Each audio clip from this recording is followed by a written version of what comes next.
The accidental call that changed everything. It was 11:47 p.m. when Ethan's phone began to vibrate on the nightstand. Half asleep, he reached for it.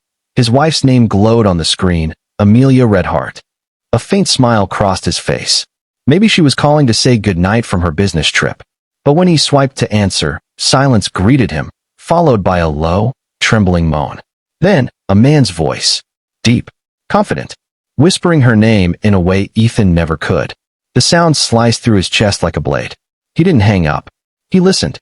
Every word, every breath, every betrayal. And when the call finally ended, something inside him died, replaced by a quiet, cold rage. Ethan sat in the dark, staring at the ceiling, his mind racing. Amelia, his wife of 6 years, the woman he built his world around, had just shattered every promise they made. The bed beside him felt like a grave. He played the recording again, forcing himself to hear every second of her deceit. The laughter, the gasps, the name she whispered, Daniel. Daniel, his best friend. Ethan had always trusted him like a brother. Daniel was there at their wedding, raising a toast to eternal love. Now that same man had become the ghost haunting Ethan's chest. The next morning, Ethan didn't confront Amelia. Not yet. He smiled at her like nothing had happened. He made her coffee, kissed her cheek, listened to her lie about how tiring the conference had been. Every word she spoke fueled the inferno in his veins. He spent the next few days collecting evidence, texts, calls, receipts. Her lies had structure. She'd been careful, but not careful enough. He found hotel bills under fake business names, hidden photos, even secret messages stored in her notes app.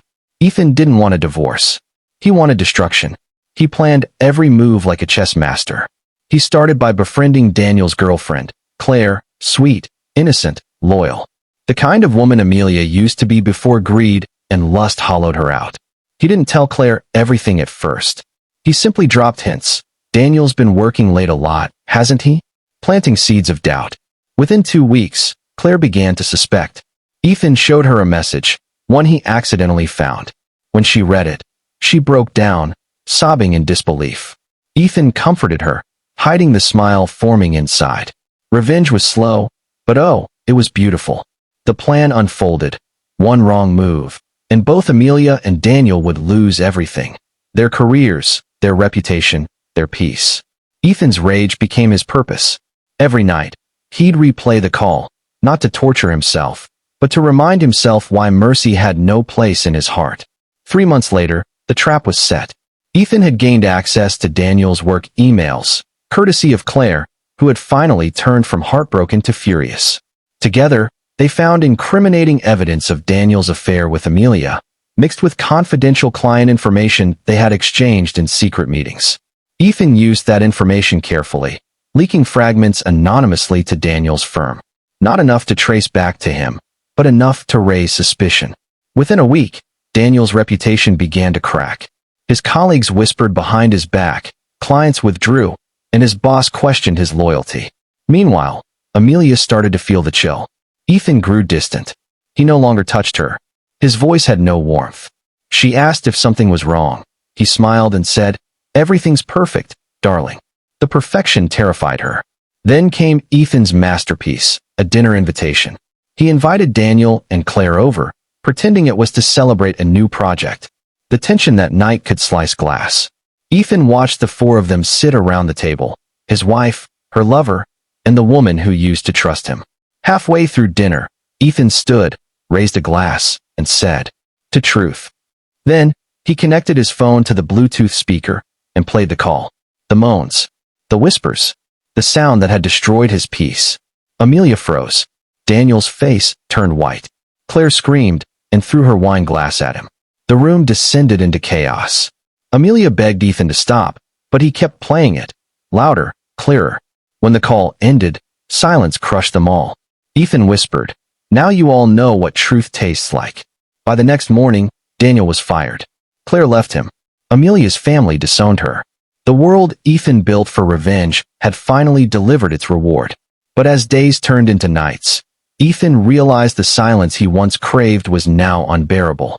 He had won, but everything felt hollow. His home was a tomb. His reflection, a stranger.